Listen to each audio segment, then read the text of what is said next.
아멘. 제 아내가 대학에 가 있는 큰아들과 전화를 할 때면 종종 묻는 질문이 있습니다.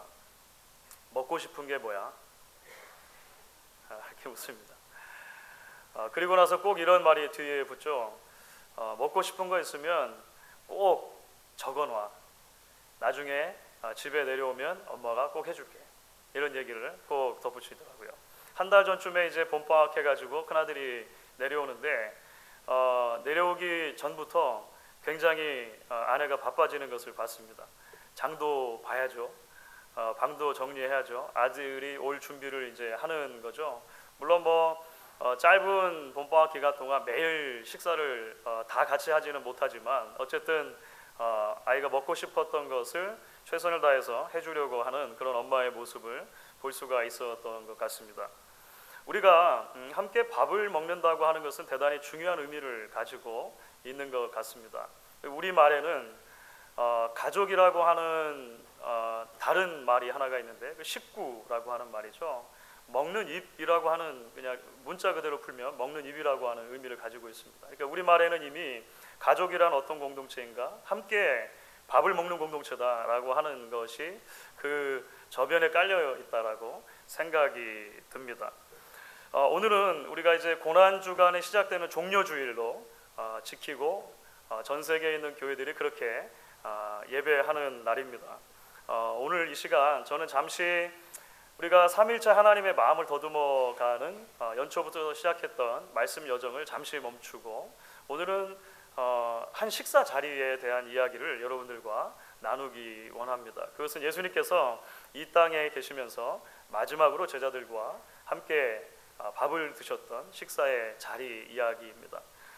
사실 이 예수님의 마지막 식사 자리는 단순한 제자들과의 회식 자리라든지 아니면 심지어 제자들과의 송별의 자리 정도의 의미를 가지는 게 아닙니다. 너무나도 자격이 없는 제자들을 예수님께서 가족으로 받아주시는 자리가 바로 이 만찬의 자리인 것을 보게 될 것입니다. 그리고 그 말씀을 통해서 결국 저와 여러분을, 우리 한 사람 한 사람을 하나님의 식구로 불러주시는 그 예수 그리스도의 음성을 듣는 자리가 될 것입니다. 주님의 십자가 죽으심이 어떻게 하나님과 원수되었던 죄인들을 하나님의 자녀가 되게 하셨는가, 예수님께서 밥을 통해서, 밥 먹는 자리를 통해서 보여주시는 이 이야기를 우리가 함께 나누며 하나님이 주시는 은혜를 같이 나눌 수 있으면 좋겠습니다. 오늘 여러분 12절 말씀이 시작하자마자 오늘 사건이 있었던 시간적인 배경을 설명을 해줍니다. 그 시간적인 배경이 이렇게 소개가 되죠. 무교절의 첫날 곧 유월절 양 잡는 날에, 이렇게 되어 있습니다. 무교절의 첫날 곧 유월절 양 잡는 날에. 지금도 그렇지만 유대인들은 율법을 따라서 7일 동안 무교절의 절기를 지켰습니다. 그런데 그 무교절 절기의 첫날을 보통 유월절이라고 불렀습니다. 그런데 사실 성경 안에서도 이것이 조금 혼용되기도 하는데요. 그래서 무교절과 유월절이, 무교절과 유월절이 거의 같은 의미로 서로 이렇게 상호 바꾸어서 사용할 수 있는 그런 언어가 되죠. 그래서 엄밀하게 따지면 조금 차이를 둘 수는 있겠습니다만 우리가 무교절과 유월절이 같은 절기를 말한다라고 봐도 큰 무리는 없습니다. 그러면 이제 이런 질문이 드는 거죠. 왜 하나의 절기를 두 이름으로 부르냐라고 하는 질문이 생길 수 있을 것입니다. 사실 이것은 그 절기 기원 때문에 그렇죠. 우리가 잘 아는 이야기인데요. 두 절기, 그러니까 두 이름 다 출애굽이라고 하는 이스라엘 역사의 아주 중요한 사건과 연관되는 것을 보게 될 것입니다.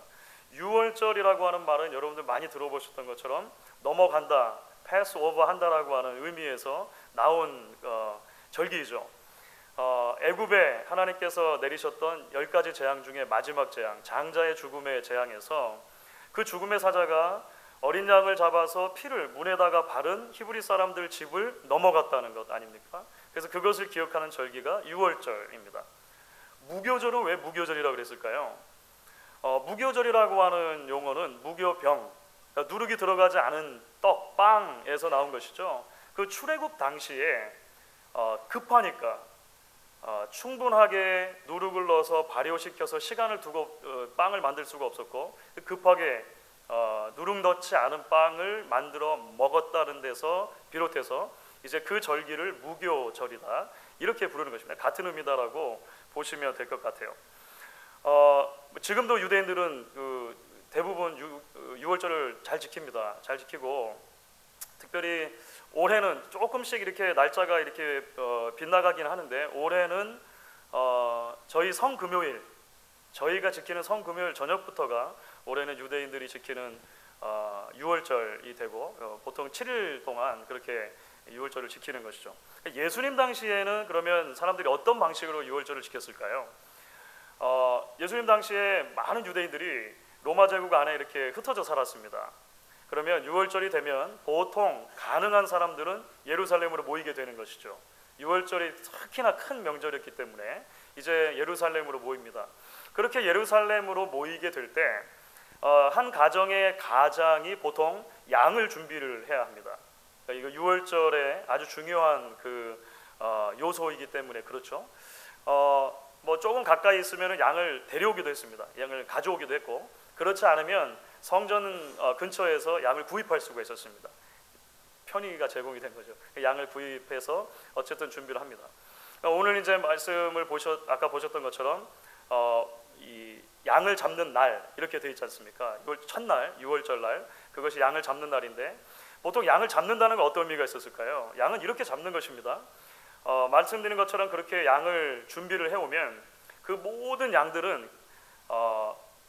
개인적으로 잡는 게 아니라 성전으로 가져가게 되어 있습니다. 성전에 가면 성전에서 제사장들이 이 유월절 양을 가지고 제사를 드려주는 것입니다. 먼저. 그래서 유월절 양을 잡죠. 죽여서 피를 전부 쏟아서 제단 밑에 뿌리고, 기름이나 내장 같은 그런 것들을 모아서 이제 불살라서 제사를 드리는 거예요. 그러고 나면은 고기가 남겠죠.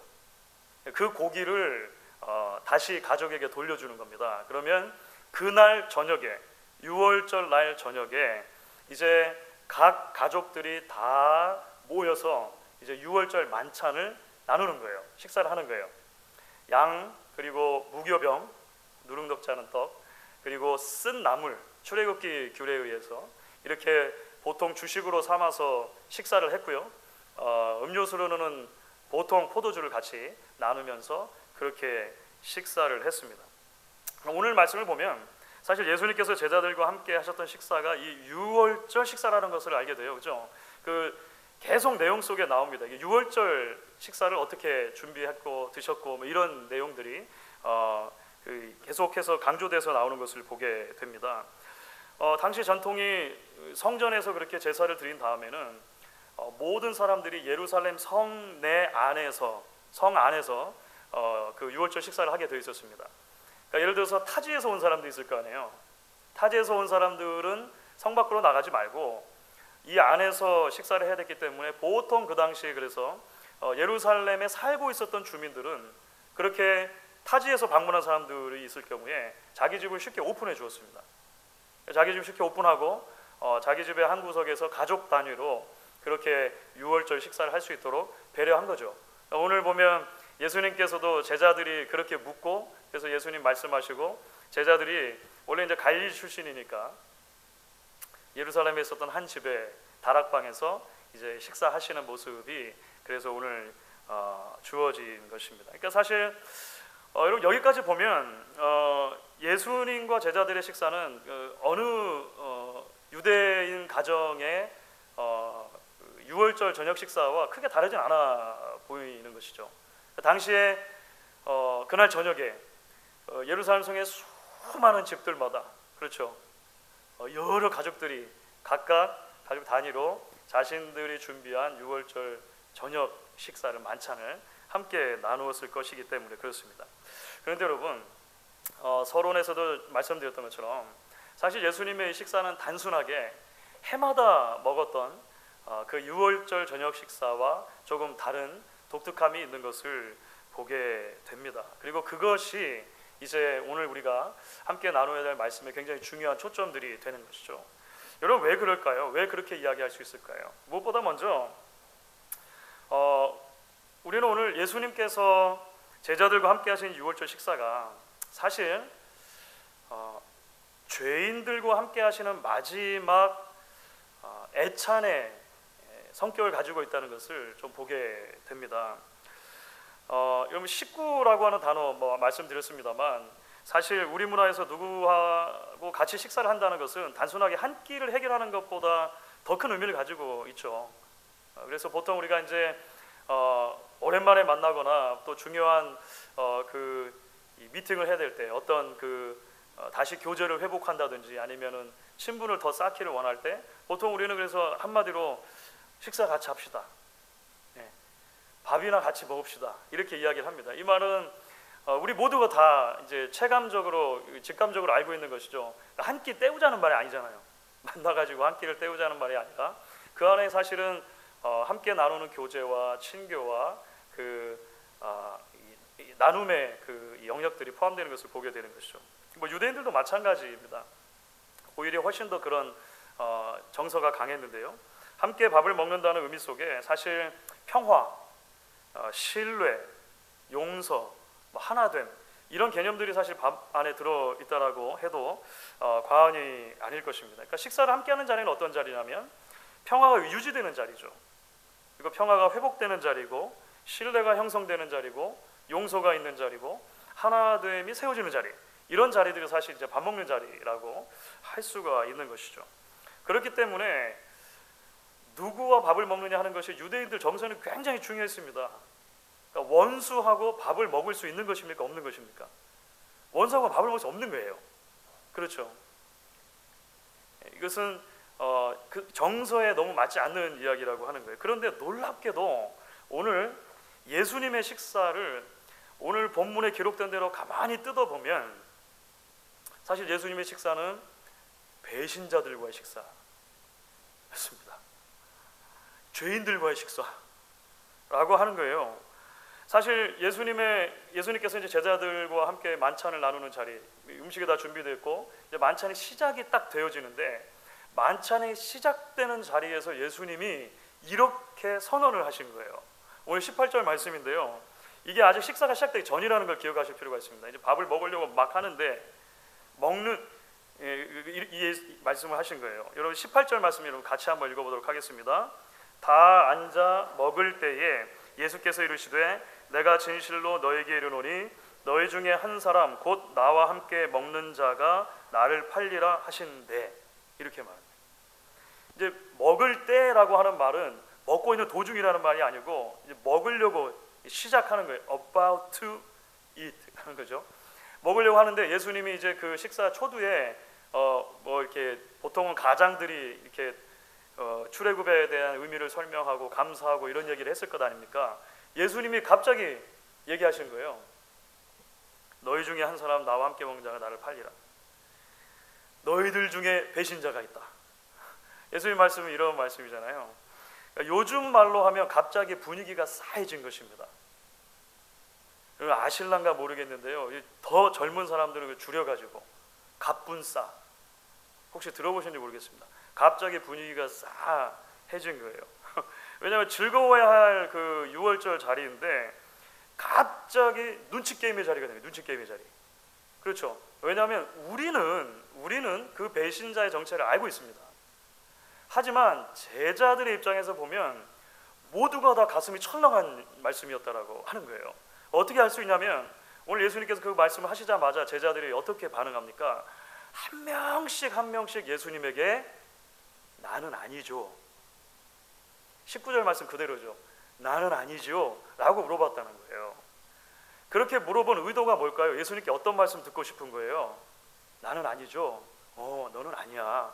이렇게 말씀해 주셔야 되잖아요. 한 명씩. 예수님 그렇게 말씀 안 하셨어요. 예수님 그렇게 말씀 안 하시고 20절 말씀을 보시면 이렇게 이야기를 하셨습니다. 20절도 여러분 같이 한번 읽어볼까요? 같이 읽습니다. 그들에게 이르시되 12 중에 하나 곧 나와 함께 그릇에 손을 넣는 자니라. 이 무슨 말씀입니까? 너희 중에 한 사람 나와 함께 먹는 자가 나를 팔리라라고 말씀하신 18절 말씀처럼 모호하기 그지없는 말씀이에요.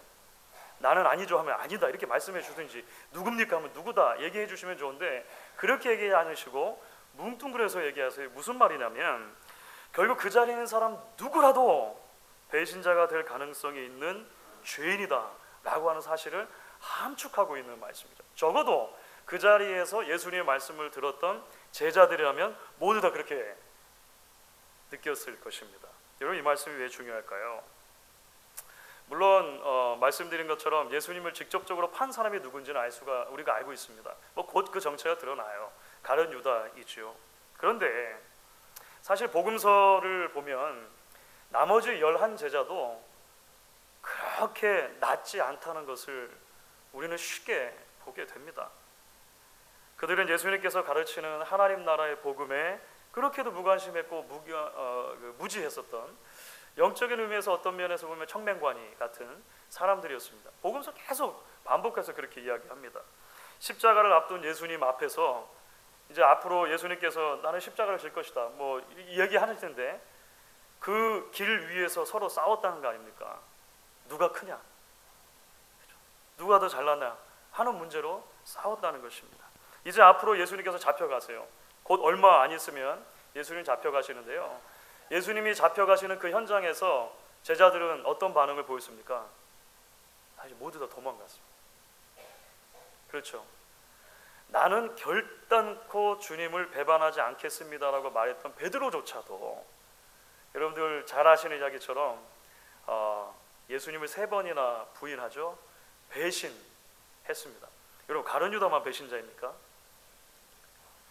가룟 유다만 죄인입니까? 그렇지 않죠.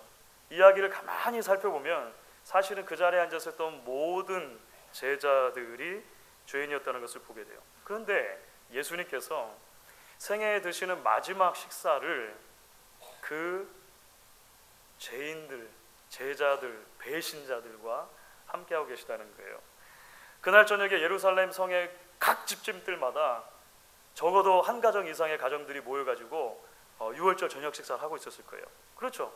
말씀드렸던 것처럼 예루살렘의 모든 집들은 그랬을 것입니다.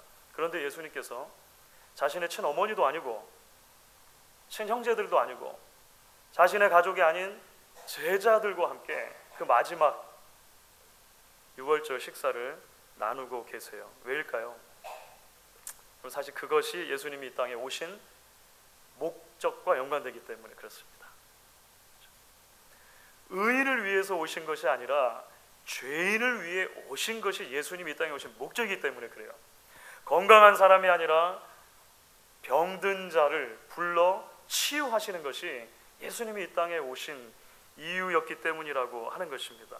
그래서 예수님께서 오늘 이 배신자들, 죄인들의 무리인 제자들과 함께 예수님 마지막 식사를 하셨다는 것은 지금까지 예수님께서 보여주셨던 삶의 궤적과 사실은 크게 다르지 않은 것입니다. 당시 바리새인들이 가장 이해하지 못하는 부분이 그거였죠. 예수님이 식사하시는 대상에 구별이 없는 거예요. 서기관들이 가장 불편했던 것 중에 하나가 바로 그것입니다. 그들이 생각할 때 결단코 교제에 악수를 내밀 수 없는 부류들, 그리고 예수님이 함께 지내오셨다는 사실, 사실은 그 일관된 모습이 오늘 이 마지막 유월절 식사 자리에서도 나타나는 것이죠. 사랑하는 여러분, 우리는 이 말씀을 통해서 사실 다시 한번 저와 여러분을 향한 하나님의 놀라운 사랑을 보게 됩니다. 왜냐하면 우리도 역시 참 연약하고 무지한 죄인들이기 때문에 그렇습니다.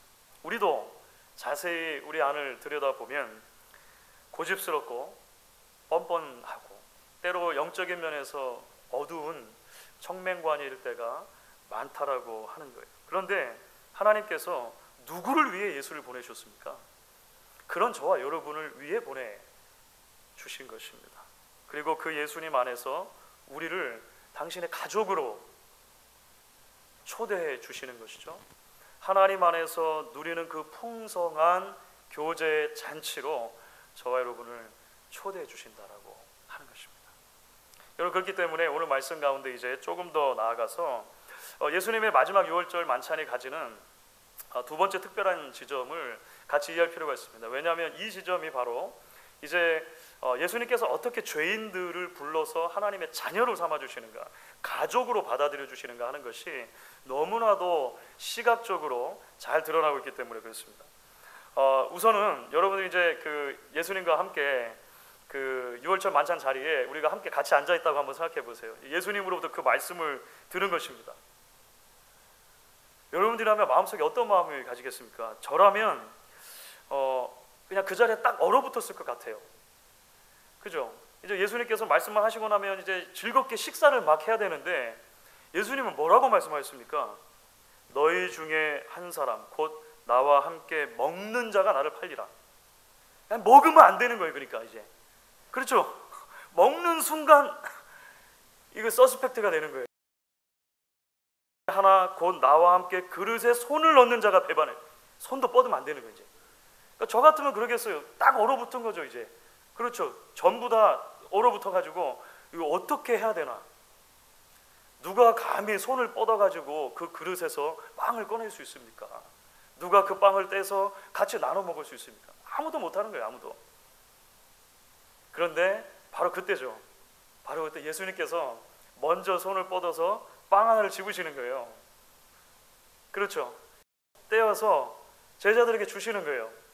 이것은 내 몸이다. 받아 먹으라. 이 제자들이 굉장히 어리둥절했겠죠.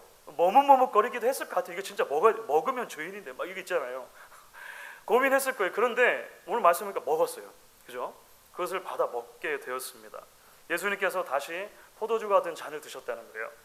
그리고 제자들에게 주셨습니다. 이번에도 제자들은 어리둥절하지만 그 포도주를 다 받아 먹었어요. 예수님께서 그 뒤에 말씀하시는 것입니다. 이것은 많은 사람을 위하여 흘리는 나의 피 곧 언약의 피니라. 그래서 이렇게 말씀하셨다는 거예요. 이게 무슨 말일까요? 예수님께서 이 배신자들이 모여서 지금 눈치 보고 있는 자리에서 그 식사의 자리를 최초의 성만찬 자리로 바꿔주시는 거예요. 사실은 거꾸로 말하는 것이 더 맞는데 사실은 예수님께서 이 식사에 담겨있는 성만찬적인 의미를 설명해 주신 거죠. 그렇죠. 이 식사가 왜 중요한가를 예수님이 설명해 주신 것입니다. 이런 그런 의미에서 사실 많은 성경신학자들 또 주석가들이 예수님께서 제자들과 함께 나누신 마지막 유월절 식사에 아주 독특한 지점이 있다는 것을 지적을 합니다. 제가 작년 이맘때쯤인데 우리 출애굽기 강해를 계속하는 가운데서 유월절에 대한 이야기를 하다가 한번 이야기를 말씀을 드렸을 것입니다. 기억을 하실 것 같아요. 여러분 사실 12절과 14절 다 보면 분명히 이 식사가 유월절 식사다 이렇게 하는 것을 강조해서 말하거든요. 그런데 오늘 본문을 자세히 들여다보면 예수님의 유월절 식사 메뉴가 보통 유월절 식사 메뉴와 차이점이 있는 지점을 발견하게 된다는 거예요. 여러분 기억나십니까? 사실은 유월절 메뉴에 빠지면 안 되는 메뉴가 아까 몇 개 있다고 말씀드렸죠. 양이 있고 무교병이 있고 쓴 나물이 있습니다. 그런데 놀랍게도 오늘 예수님께서 마지막 제자들과 식사 나누시는 장면을 보면 적어도 본문 안에는 적어도 텍스트 안에는 양이 빠져 있어요. 그렇죠. 양이 빠져 있어요. 그러니까 제가 그런 예를 들어드렸었는데 이게 설날에 사실 마치 떡국이 빠진 것과 비슷한 겁니다. 아주 비슷해요. 물론 여러분 설날에 떡국만 먹는 건 아닙니다. 그렇죠. 보통 가정에서 설이 되시면 떡국 외에도 많은 걸 준비하세요. 그런데 떡국을 빼고 설날 음식을 준비하는 가정은 아마 거의 없을 거예요. 올해는 귀찮은데 다른 음식도 많고 떡국은 빼지. 떡국은 빼지. 혹시 그런 가정 있으십니까? 설날에만 떡국을 먹어야 되는 것도 아니에요. 사실 그렇죠. 저도 떡국을 좋아하는 편이라 1년에 사실 여러 차례 먹습니다. 그런데 설날에는 안 먹으면 안 되는 거잖아요. 우리는 정서적인 아주 중요한 가장 대표적인 의미를 가진 음식이기 때문에 그렇습니다. 저희 아이들한테도 이걸 하도 주입을 시켜가지고 떡국을 먹어야 한 살을 먹는 거야. 뭐 이런 얘기를 하도 해줘가지고 뭐 두 그릇 먹으면 2살입니까? 이런 얘기도 이제 아이들도 하고 뭐 그러는 것을 보는 것 같아요. 여러분 왜 예수님께서 제자들과 함께 마지막 유월절 식사를 하시며 양을 빠뜨렸는가? 예수님 자신이 유월절 양이 되시기 때문이다라고 그래서 성경학자들이 설명을 하는 것입니다. 인류의 죄를 대속하시고 십자가 위에서 자신을 희생제물로 주시는 예수님, 그 예수님이 지난 수천 년 동안, 사실은 거의 한 1500년 정도가 되는데요, 유대인들이 지켜왔던 유월절에 빠지면 안 됐던 그 양의 실체라고 하는 거예요. 그렇죠? 거꾸로 하면 유대인들이 그동안 먹어왔던 모든 양들은, 그리고 죽어왔던 그 양들은 사실은 온전한 유월절 어린 양 되시는 예수님, 그 예수님의 그림자였다. 우리가 이렇게 아마 이해를 할 수가 있을 것 같습니다. 제가 지난주 목요일 날 뉴저지에 있는 그 저희 ICA 교단 신학교가 뉴브런스윅 신학교라고 있어요. 뉴욕 올라가는 길에 1시간 정도 가다 보면 왜 뉴브런스윅이라는 사인 나오는 바로 그 어간에 있습니다. 예배와 예전이라고 하는 주제로 아주 작은 그 컨퍼런스가 하나가 열렸었는데요. 한국교회 세팅에서 우리 교단의 예전이 어떻게 사용되고 있는지 사례 발표를 좀 해달라고 그래가지고 다른 그 목사님들과 함께 몇 분과 이렇게 발표를 하게 되었습니다.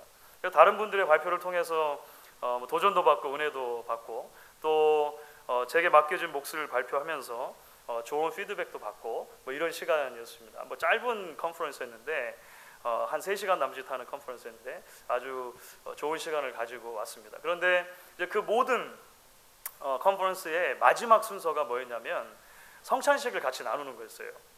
성찬식을 같이 나누는데 이제 그날 발표한 사람들이 앞에서 이제 쭉 서가지고 뭐 성경도 읽고 이제 성찬식을 같이 인도하자 이렇게 제안을 하시더라고요.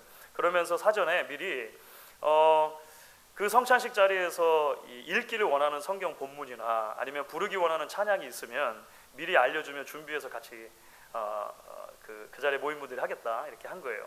그래서 제가 이 찬양을 같이 부르자라고 이렇게 제안을 드렸는데 그 찬양이 내게 있는 향유옥합 찬양이었어요. 사실 내게 있는 향유옥합이라고 하는 저희는 매주 이제 봉헌 찬양으로 드리잖아요. 근데 이것은 한국 분이 만든 원래 코리안 오리지널 송입니다. 한국 분이 만든 찬양이에요. 근데 제가 몇 년 전에 이 찬양과 관련해서 아주 깜짝 놀랄 만한 경험을 한 적이 있는데요. 한 2015년이니까 4년 전에 교단 모임을 참석했다가 가장 최근에 ICA 교단과 CRC 교단에서 찬송가 책을 이제 새로 편찬한 거예요. 여러분들 보시면은 미국 교회 찬송가 빨간 거 있는데 요거 말고 요거 다음에 나온 건데요. 이 2013년도에 출판된 찬송이었는데 이거 새로운 찬송가가 나왔네 하고 제가 이렇게 뒤적뒤적 보다가 깜짝 놀란 거예요. 내게 있는 향유옥합이라고 하는 우리의 찬양이 그 미국 교회 찬송가에 들어가 있는 거예요. 오리지널이 한국 찬양이라고 말씀드렸잖아요. 그래서 한국말을 먼저 넣고 그리고 판권을 받아서 영어로 번역을 해서 영어 가사가 같이 들어있는 거예요.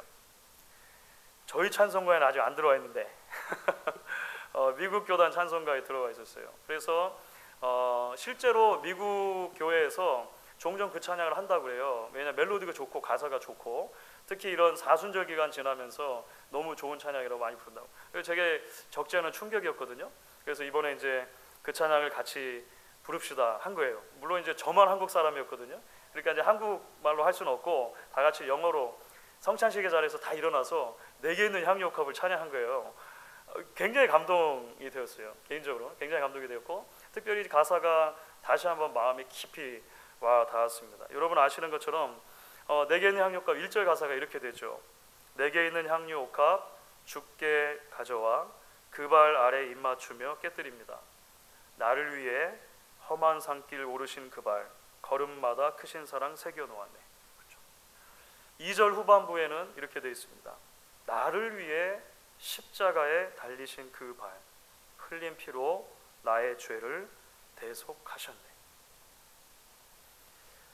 주 안에 사랑하는 여러분, 우리가 다음 한 주간을 내일부터 시작되는 한 주간을 고난 주간으로 지키게 됩니다. 여러분, 이 고난 주간이 단순하게 슬픔과 애도의 시간 정도를 넘어서서 우리를 하나님과의 풍성한 만찬의 자리로 불러주신, 우리를 하나님의 식구, 가족으로 삼아주신 그 예수님의 초대로 받으실 수 있으면 좋겠습니다. 특별히 우리가 내일부터 시작하는 이제 특별 새벽기도 시간, 그리고 성금요 예배, 이런 시간들을 통해서 십자가를 향해 묵묵히 걸어가셨던 예수님의 발자취를 같이 묵상하게 될 것입니다. 이 시간들이 하나님의 어린 양이신 예수님께서 이 땅에서 걸으셨던 그 마지막 한 주간의 걸음, 바로 나를 위한 사랑의 발걸음이었다 라고 하는 사실, 우리가 다시 한번 기억하고 하나님의 은혜에 감사할 수 있는 시간이 되었으면 좋겠습니다. 자신의 아들을 죄인인 우리 위해서 기꺼이 유월절 양으로 십자가에 내어주신 그 하나님 아버지의 풍성한 사랑, 이번 한 주간 동안 많이 더 묵상하고 그 은혜와 사랑 안에 함몰될 수 있는 저와 여러분 될 수 있기를 주의 이름으로 축원하겠습니다. 우리 같이 한번 찬양하시고 잠깐 기도하면 좋겠습니다.